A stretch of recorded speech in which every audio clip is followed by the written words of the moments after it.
Britain has undergone a huge change in the last few years. Since 9/11, the state has developed a very different view of its citizens. New surveillance technologies are penetrating every aspect of our lives, and we don't even know it. Across the country, millions of cameras are watching us. The police will soon be able to record every journey we make. Your vehicle has insurance. Is that address? Yes, yes. And soon the state will want all our fingerprints and iris scans. Please look into the mirror. The Information Commissioner recently released a report on the surveillance society of today, but there is much more to come in the future. Basically, it's a first and only microchip to implant in humans. Just like my barcode. Exactly. The government says we need all this new technology to fight 21st century crime and terrorism. But far from making life safer, it could actually help those we fear most. Here's a new passport. That's the actual chip that will have your data stored on it. Yeah. Full name, date of birth, yes, nationality and so on. I've written some software that will actually try and read it. It's unbelievable.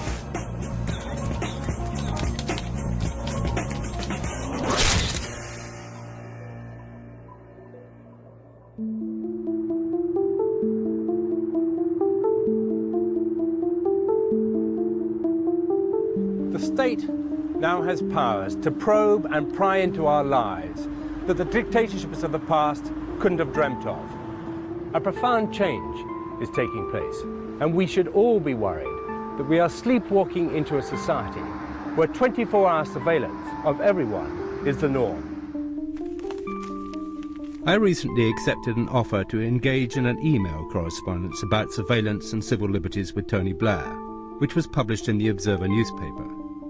The Prime Minister dismissed concerns about civil liberties, arguing the increased dangers posed by crime and terrorism justified the government's approach. He wrote, "We are trying to fight 21st century crime by 19th century means. It hasn't worked. It won't work. The terrorism is different. The street crime is different." In this program, I want to find out more about the actual technology of surveillance. What is already in use, how it is being used, and what is planned for the future. And most importantly, what the consequences are for us, the citizens of this democracy.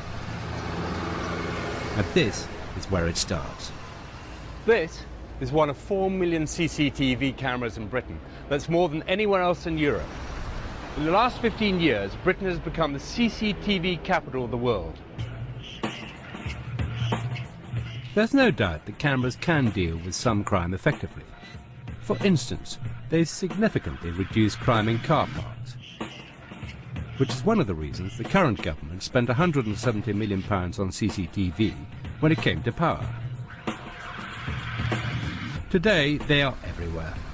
On the street, in shops, in restaurants and bars, even on buses and taxis. And the footage is normally held for 30 days. I just did a little experiment. I walked from this concourse down through the station, down to the gents' loo, and counted 31 cameras.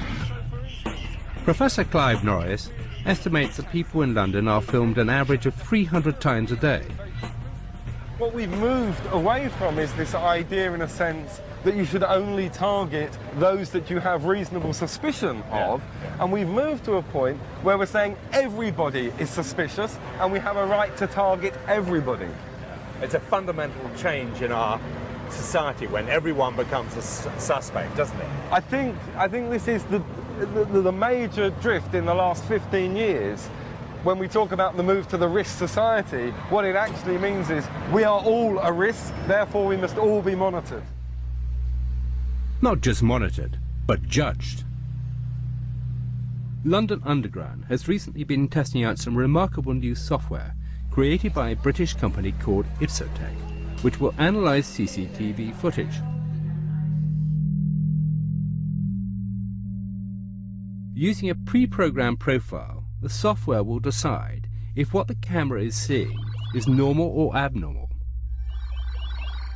The makers claim it will identify potential criminals by their behavior. For example, if someone is standing near a cash machine but not using it, the software will alert the CCTV operator. Perhaps it's time for us to start practicing our normal behaviour.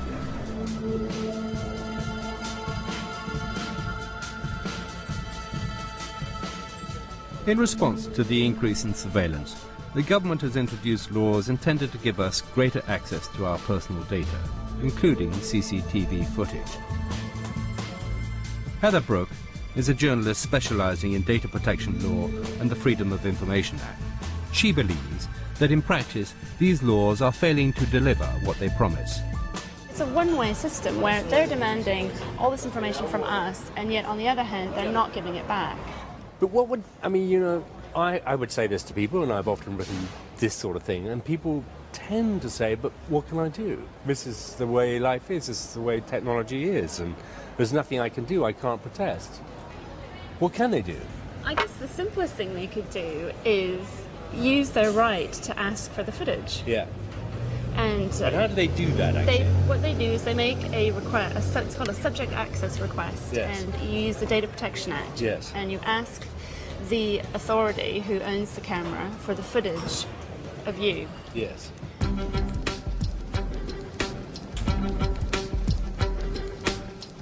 We decided to put these Freedom of Information laws to the test.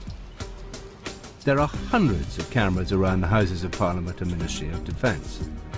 Well, it's one of the most important and sensitive areas in Britain, so the high security is to be expected.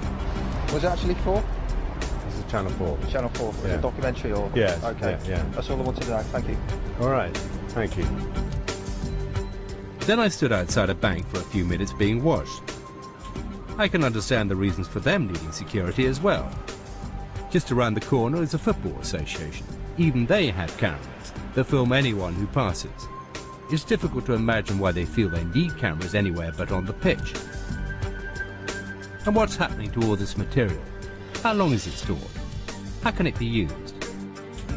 Heather prepared letters filed under the Data Protection Act, requesting access to some of the footage. I'll soon find out whether the promise of the Data Protection Act is fulfilled in practice or not.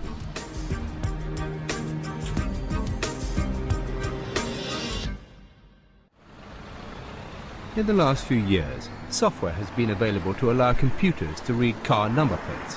This automatic number plate recognition technology is used in speed cameras and on a huge scale to enforce a congestion charge in London. Go ahead. Bravo Uniform 04 Tango Zulu Golf. Your vehicle has insurance. At that address? Yes, yes. Now it's been developed further and has been linked to the vast police national computer database. Here in South London, it's been used to track every vehicle that passes, up to 60 cars a minute. The number plates are instantaneously checked against the national computer for theft, insurance irregularities, unpaid fines, or suspected criminal activity. Patrols a few hundred metres away are waiting to pick up the suspects. 23 police forces across England and Wales are now using this technology in high crime areas. What's a big impact for you? In that time, essentially for us, it's about denying criminals the use of the roads and increasing road safety. And so the kind of vehicles that we capture will be involved in crime, general crime. So we have got people who are wanted for murder, people who are involved in serious crime, people who have got weapons and firearms within their vehicle. But the police have far greater plans for this technology.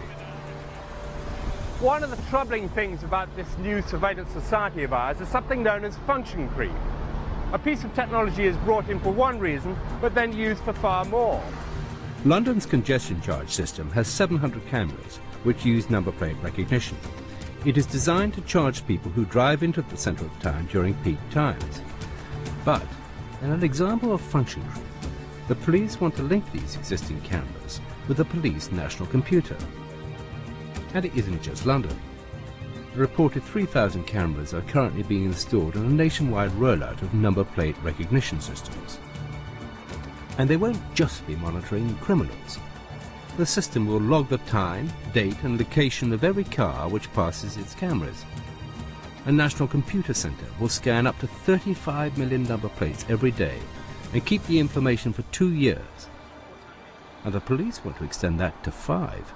One of the really astonishing things is that despite the serious implications for privacy and individual liberty, these measures were never debated in Parliament.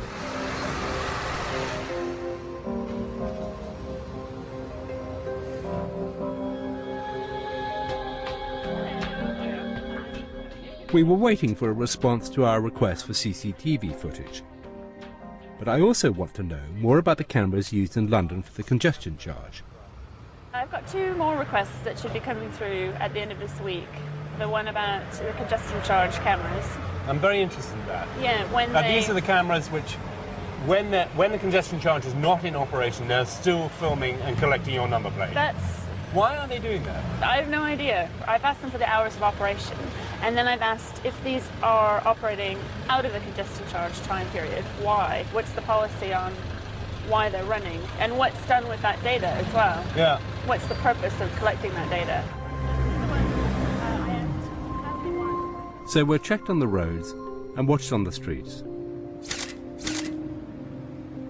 What about the tube?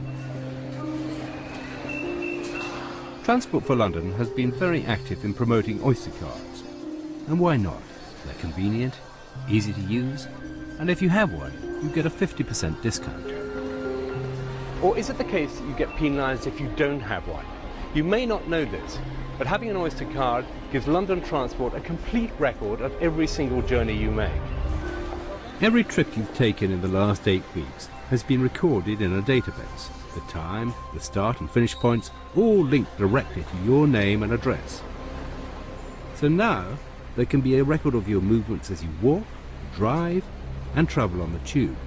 Whatever next?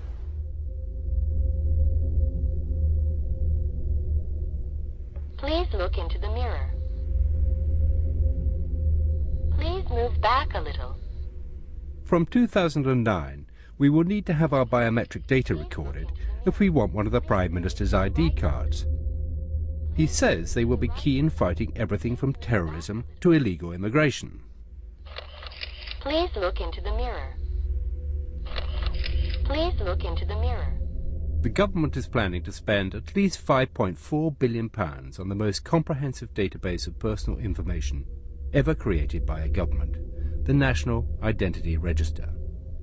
To get a card, you will need to submit 49 pieces of personal information, including biometric data like fingerprints, 3D facial recognition, and even iris scans. The cards are voluntary at the moment, but eventually you're going to need a new passport, and that's when the system becomes coercive. To get one, you will have to provide the same 49 pieces of personal data for the National Register, or you're going nowhere. I think it won't be long before shops, bars and offices think they're the best way to establish proof of identity.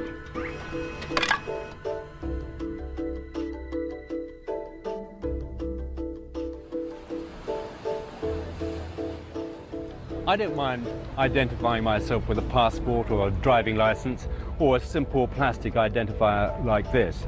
What I do mind is giving 49 pieces of information about myself to the National Identity Register.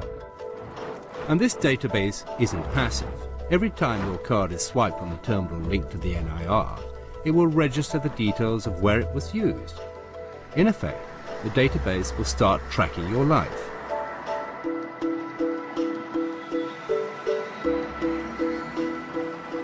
And might a future government, under pressure to do something about terrorism, crime or antisocial behaviour, start marking the cards of people they suspect, a kind of electronic black mark?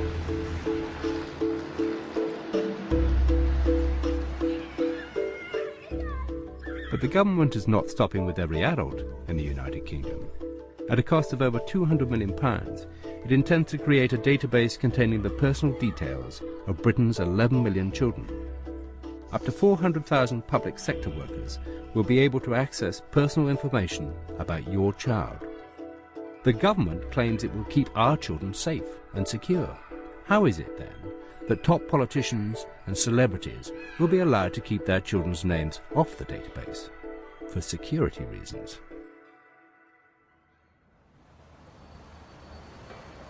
We have a legal right to see our own personal data, but how easy is it to actually do this in practice? Heather has received some early results, and interestingly, the House of Commons had sent us the tapes. So that's a pretty impressive response. I've never really known anybody to get their own footage. Now, maybe that's because there's going to be a camera crew setting up and they can see that, but nevertheless, yeah, they did deliver the goods on that one. Yes. But we also tried the Ministry of Defence and the Football Association. Both of these did not provide us with any footage. So the other big thing that came through was about Oyster cards. Yes. What I thought was most interesting about this, again, is how the police are starting to use the Oyster card database as their new toy. So from August 2004 to March 2006, there was 426 requests by the police to search the database. So that's almost a year and a half, 426 requests. In the last 6 months, the police are making 170 requests per month to access the database. After this meeting, we received a reply from Transport for London about congestion charge cameras. It said the cameras are not turned off at the weekend because it would be too expensive for someone to go around each camera and flick a switch. So even when the congestion charge is not in force, the cameras are still monitoring traffic. So what is the reason for the surveillance systems that I have seen spreading across Britain? Tony Blair argues that the events of 9/11 have changed the rules of the game forever. That the war on terror is unlike anything leaders of the past have had to deal with, and that new measures are required to fight a new enemy. This justification has been especially effective in the United States.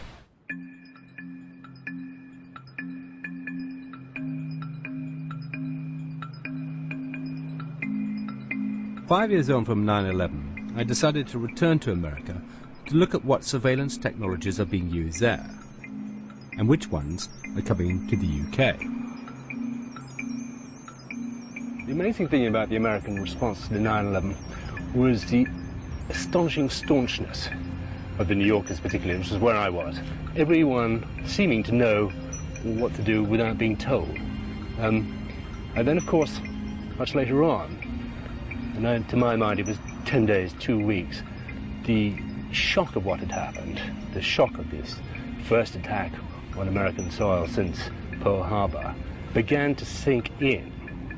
And I think from that moment on, you see the America that we see today. It was decided then to assert American authority, to make sure that the 21st century was going to belong to America.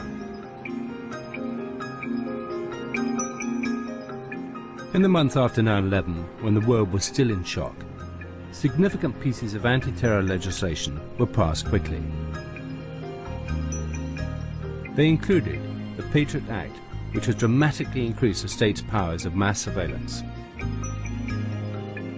And as President Bush's admission of a controversial phone tapping program showed, his administration has been making legally questionable use of these new powers. I authorized the National Security Agency to intercept the international communications of people with known links to al-Qaeda and related terrorist organizations.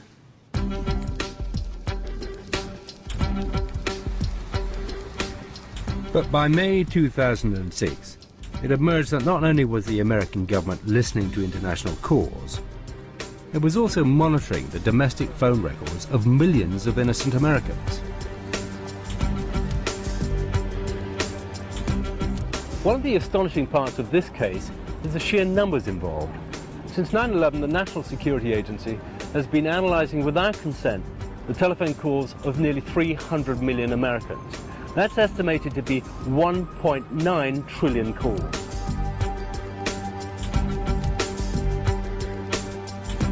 This type of mass surveillance is no longer the stuff of science fiction. The NSA phone tapping case is an example of data mining. A new technique that means the records of your internet searches, your bank transactions, credit card purchases and phone calls can all be searched in seconds for certain patterns of behavior, such as regularly calling the Middle East. The hope is that these patterns will help to identify potential terrorists. But Jay Stanley at the American Civil Liberties Union believes that the technique of data mining is a serious threat to our privacy. We're living in a world where more and more information and data is created about us, where we pass through sensors or cameras and computers, and we buy things, and we enter places and use electronic key cards. And each of those pieces of information might be harmless on its own, that you were at this place at this time. But when you bring each of those pieces of information together, they're like pixels. Yeah.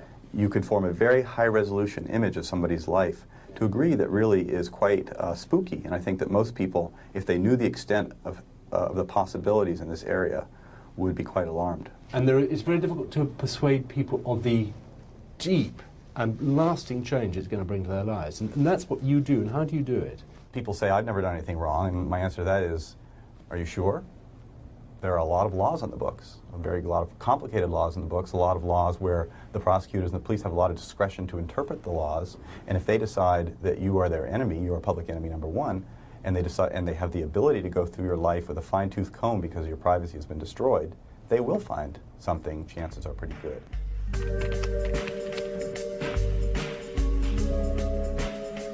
This is the reality of living in the digital age. Almost everything we do leaves an electronic trail. But just in case you think this cannot happen in the United Kingdom, think again. It's recently been revealed the CIA has accessed European bank accounts. SWIFT is the international money transfer system used by 7,500 banks and financial institutions in 200 countries. It processes $6 trillion a day. In June 2006, the New York Times revealed that the CIA had subpoenaed SWIFT for access to their vast number of financial transactions. The paper claimed that the program led to the capture of the mastermind of the 2002 Bali bombing and helped identify a man laundering money for Al-Qaeda. But it also emerged that possibly as many as 20 million British banking transactions were included in the information made available to the US government. However, there's a question that nobody seems to be asking.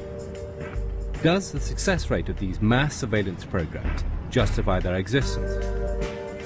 Or has the public fear of terrorism been used for political gain?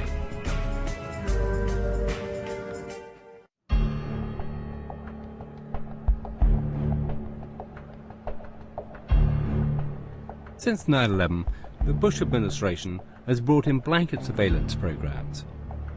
But is this really the best way to deal with the modern threat of terrorism? Al Gore, once vice president and recently recast as the conscience of liberal America, is now warning of the dangers of this new obsession with surveillance.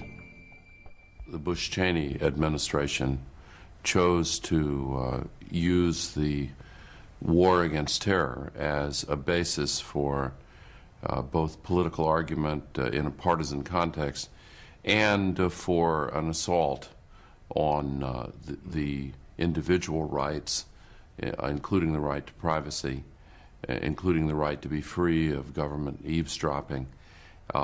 These rights have been weakened now. The use of fear to acquire power has a rather old provenance. Yes. Politicians from time immemorial have used that tactic. It's always been effective. I wonder if you think this blanket surveillance is a good way of tracking. No, it's not. It's not effective in its own terms. I talked to an FBI expert who put it this way. He said, "We're looking for needles in haystacks." Yes. And the Bush-Cheney administration keeps piling more hay on top of the stacks. And the routine mass collection of all of these conversations and communications is not only an invasion of privacy, it's also completely impractical as a way of finding threats to security that are legitimate. They had the names of the hijackers on 9/11. They had their telephone numbers. They were listed in the book under their own names. Two of them were, and yet they had so much hay to sort through. Yes. They ignored those pointed facts and said, "Oh, we need to collect more mass data." It's not the right way to do it. If I just can ask then, if you feel that in today's climate and today's with these great terrorist threats, we should change our views of civil liberties. Well, I don't think so. To use that hypothetical as an excuse for the routine destruction of civil liberties, I think, is a serious abuse of democratic traditions. In Britain, we have now got the legislation to build an ID card. Do you feel that Americans would accept this? What is a very big step for a population to accept? In the U.S. context, yes, a national ID card has always been resisted, precisely because it has been seen as a very powerful tool which, in the hands of the wrong kind of government, could be a means for abusing all privacy. Social control, really. Yes, that's right. And as we enter an age where total surveillance is now a technical possibility, I think we need to ask if governments should be given these powers. Many of these programs are secret, so it's hard to challenge them. I believe it leaves them open to abuse.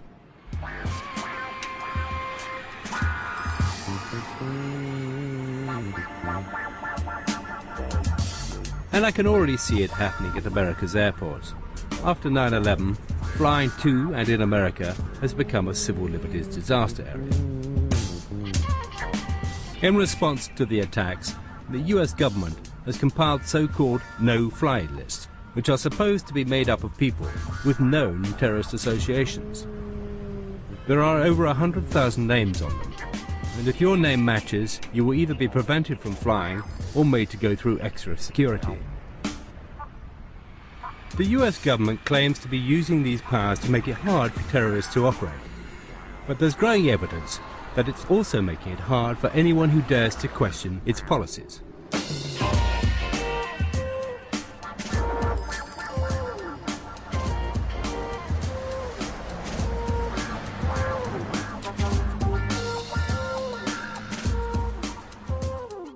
Jan Adams and Rebecca Gordon are die-hard anti-war activists. They publish an anti-war paper, War Times. They believe that this was enough to put them on a no-fly list. These two middle-aged American women seem to be regarded as a threat to national security. We went to the airport with a little bit of extra time, as one always does, and got up to the counter, handed in our identification. The woman behind the counter tapped in our names. She got a funny look on her face and she said, "There's something wrong with my computer. I have to call my boss." And she went and made a phone call. We stood out in the middle of the airport and she came over and said, "I have to stay with you because I've called the police. You're on the FBI no-fly list."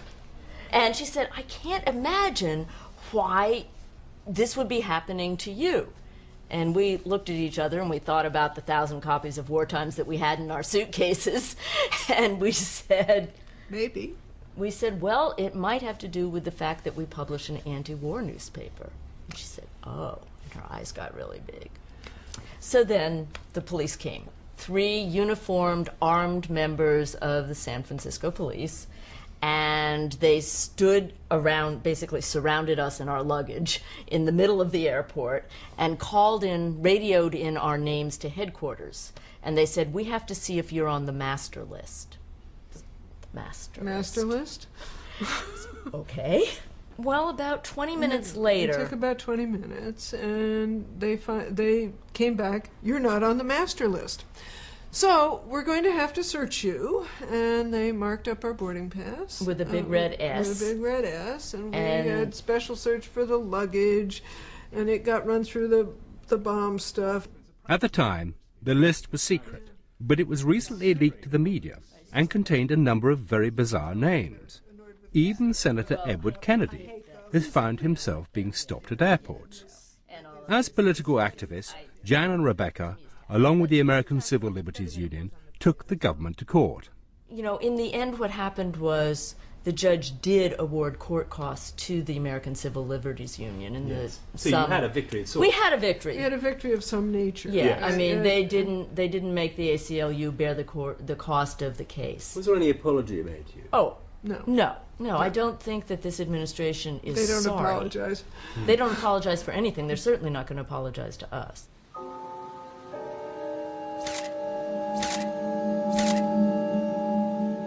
But despite the fightbacks of the civil liberties movement, it is an unequal contest. They are up against the full force of a determined and well-resourced government. Data mining and no-fly lists are already part of life in America. But what about tomorrow? What surveillance technologies await us in the future?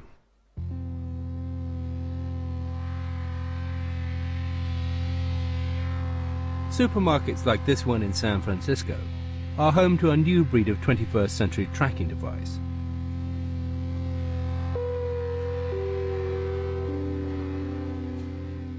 RFID, or radio frequency identification chips, are tiny transmitters that can be attached to almost any product and scanned at a distance. Essentially, they're 21st century barcodes. When triggered, they transmit a unique code which can be received up to 10 meters away. They are being used by stores like Walmart as a way to track products around the world. RFID allows the company to know when a product is in the warehouse and when it is bought by a customer and taken home. In theory, you can even track the object after you've bought it.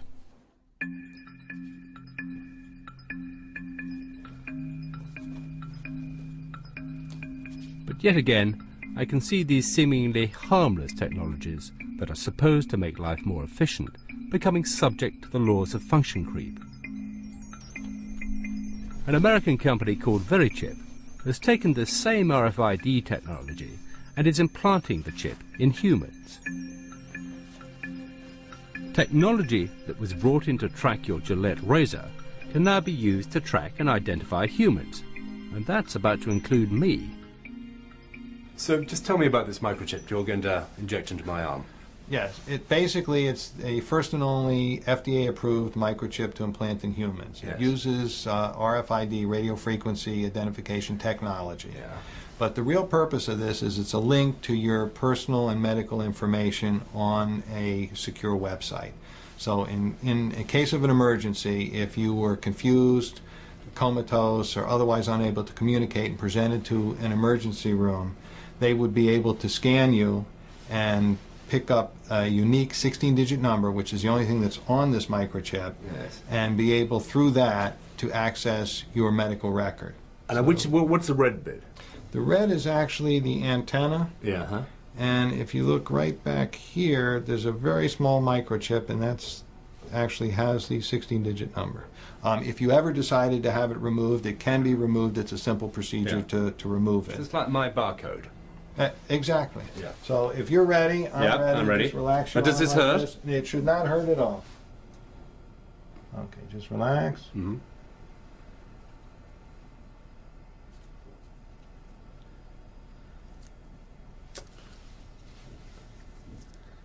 We are all done. I'm just going to now just double check and make sure it's working before I let you out of here. And you heard the beep. Yes, I recognize the last few digits. That's the same number. Yes, well, I didn't recognize the whole number, but the last 4 digits are right. Yes. Right, and that's the same number that we have on here, which is the same number that we put in. So that's me. That's you now. Here actually corresponds to this number. Right. This number I'm going to put Verichip has huge ambitions for their product, which was originally designed to tag pets. The CEO of Verichip recently promoted the idea that all migrant workers be chipped, and it has also been suggested that the entire US military receive implants. Verichips have already been implanted in several patients with degenerative brain conditions such as Alzheimer's, so they can be identified in a medical emergency. But the Verichip is old technology, the new generation of RFID chips will do much more than just transmit a code. Many states in America are considering putting them in driving licenses. They will be able to transmit all your personal details when they come within range of an RFID reader. The scheme is aimed at making the license harder to forge and more convenient for the police. Li Tian works for the Electronic Frontier Foundation, an organization promoting personal privacy in the digital age. These IDs are not just trackable in the sense that they have a unique ID number. They will broadcast your name, your date of birth, your country of nationality, et cetera, et cetera. And if you're a parent and you have children who are about to carry a driver's license, what do you want strangers to be able to know? I've got a daughter, she's 15. In a year, she's going to have a driver's license. Do I want her to be carrying a driver's license to broadcast her name, her dress, height, weight, eye color to anyone who's got a compatible reader? I don't think so. So one of the major issues that we've got is trying to keep personal information off of RFID cards and making sure that people really do understand, that there's a significant risk associated with that.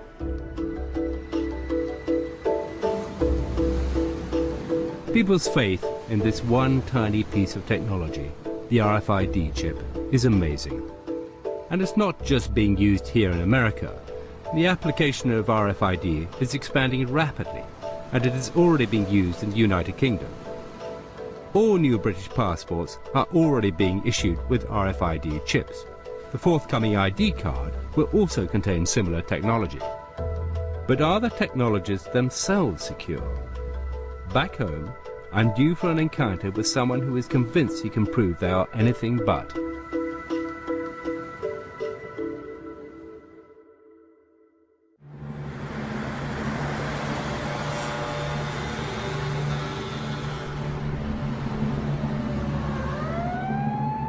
We are constantly told that modern surveillance technologies are for our own safety, that CCTV protects us from crime, and that the new RFID passports will help fight terrorism. Many of you may still think they're a good thing, but have politicians overestimated the security of the technologies themselves?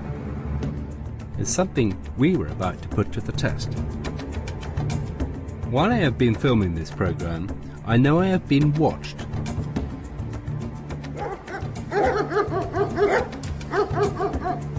Two hours outside London is an old nuclear bunker, now used as a highly secure facility where companies protect and store private data. It is here that I was about to find out just how secure the technologies that track us really are. The first thing I saw as I entered the bunker was a monitor playing CCTV footage of me walking down a street in London.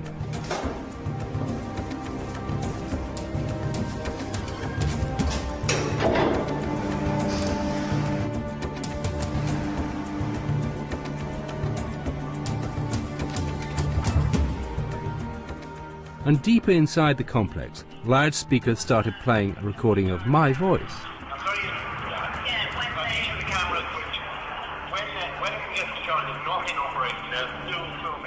But the man who started the company based here has promised to explain everything. Adam Laurie is a security consultant who exposes weaknesses in high-tech systems. And while I have been investigating technology, it seems technology has been investigating me. Okay, so you probably recognise the voices. That's you having a meeting with Heather Brooke. He had somehow managed to make Heather's mobile bug one of our meetings. So we were bugged. So basically, yeah, the phone not only bugged you, it was also a tracking device to find out where you were in the first place. Without me knowing, Adam had signed Heather up with a perfectly legal company which offers to pinpoint the location of any phone registered with it. He then used a Bluetooth communication facility on her phone to listen to our meeting. So I was able to bring up a map showing where that phone was, drive to the general area, scan the area for the Bluetooth. Once I found it, I then, I had a visual on you guys, so I saw you sitting there, I was in a cafe round the corner, Yes. initiated the connection, told the phone to ring me, and then recorded the conversation. Nice. When a congestion charge is not in operation. These... And how did you acquire these? Adam had also accessed CCTV cameras that were filming me on the streets of Soho. They transmit on a wavelength that is surprisingly easy to intercept, and so allow the images to be captured. You were going to be going to this meeting in Soho, so I scouted the area beforehand with a simple handheld scanner and was able to record images from cameras pointing out on the street and capture you on your way to the meeting. Now, I mean, that's relatively harmless, they're just street cameras, but the same technology is used inside buildings for security, and actually they're making the place less secure because they're broadcasting it to the world. So. I normally work at home and now have a wireless internet system, but apparently this can make my personal emails and internet searches available to whoever wants to see them. Okay, so what's this here you've got here? Okay, well, you should be able to recognise that. That's an email from you. And basically, I came to your house, sat outside, scanned the street for Wi-Fi networks, found your network, and then intercepted you sending that mail. Right. So anyone could do that? Anyone could have done it, absolutely. So you can use my phone to record conversations and track me. Yep. Use other people's cameras to take pictures of me. Yep. Snitch my email by sitting outside in the van with a bit of equipment. Yep. What else can you do? One other thing I heard that you've actually had a chip implanted in your arm. I have. See if I could read it. Do you know where it is? Yes, I know. Exactly? It's here. Okay. So that should be your ID number. Yes, I remember the last 4 digits. So that can be read with an off-the-shelf commercial scanner. Now I've done that and I know your number. I have some blank chips, which I bought over the internet. So is that what your chip looks like? That's exactly what it looks like. Right, so there's no reason I can't now program that number into that chip. Right. So have that implanted in my arm, and then I'm you. Then you're me. Yeah. Even the chip in my arm, promoted as a secure means of determining identity, could be cloned. But Adam's most staggering revelation concerned a piece of technology that almost each and every one of us will soon be carrying. I know you've been looking at the new passports and ID cards and so on, and that's a concern for me as well. I mean, here's a new passport, and this has a chip in it. That's a chip, is it? That's the actual chip that will have your data stored on it. Yeah. And my concern is, you know, the privacy of that data. So I was curious what was actually stored on there. So I've written some software that will actually try and read it. Can you do that? So yeah, what I'm going to do now is read this one. This is my son's passport. And after just a few seconds, all the personal details stored on the passport came up on the screen. Adam had cracked the new RFID passport, introduced for its supposed security. And this, remember, is the technology that will be used in the ID card. Okay, so this is the data that's stored in the passport. So we've got his name, full name, date of birth, nationality, and so on. So can anyone pick up this passport and read it from a scanner, or do they need something else? It's slightly more complex than that. You actually need a key. You need a cryptographic key to be able to read it, but the key is derived from information that's fairly easy to get hold of. Yeah. So it's basically passport number, date of birth, and expiry date of the passport. And they're all jumbled up together, are they? They're jumbled up in a particular way, which is a published algorithm. So, you know, I downloaded from the internet exactly how I jumble them up. So, you know, once you have that information, you can log into the passport and you can read it. It's unbelievable. We asked the Home Office to respond to our findings. They said, the chip is one part of the security features used in the e-passport, but being able to copy this does not mean that the passport can be forged or imitated for illegal or unauthorized use. But the fact that we have been able to read secure data from the passport without opening it is still of enormous concern. These passports have only been out a few months, and my fear is that one day someone will be able to clone them. As it is, I don't feel they are keeping my personal information safe. And it's not just passports that have RFID. The new ID cards being introduced in 2009 will also have a similar chip. If you have very much the same technology on this as you've got in your passport, any old fool, or anyone with a bit of know-how... Well, once the tools are out there, anyone who gets their hands on the tools, you know, I had to write my own because the software isn't generally available, but, you know, once the things are in circulation, it's all public domain stuff. The irony of all this is that criminals and terrorists, the very people these technologies are supposed to stop, will find and exploit weaknesses in the system. Terrorists won't be carrying their ID cards, they'll be carrying yours. Adam has shown me fatal flaws in some of the technologies being used in the surveillance age. But despite this, their use continues to grow. So what should we do about it? I think there should be a national debate about the amount of surveillance in our society. I think we should take control of our futures rather than just letting it happen. We are already at a stage where mass surveillance of populations is a reality, reducing each one of us to the status of suspect. But the issue is not just about privacy. As we have seen, the lack of security in these new systems puts us all at risk from the very people they seek to protect us from. A terrifying picture is taking shape in my mind of the total surveillance society. Is this really what we want for ourselves?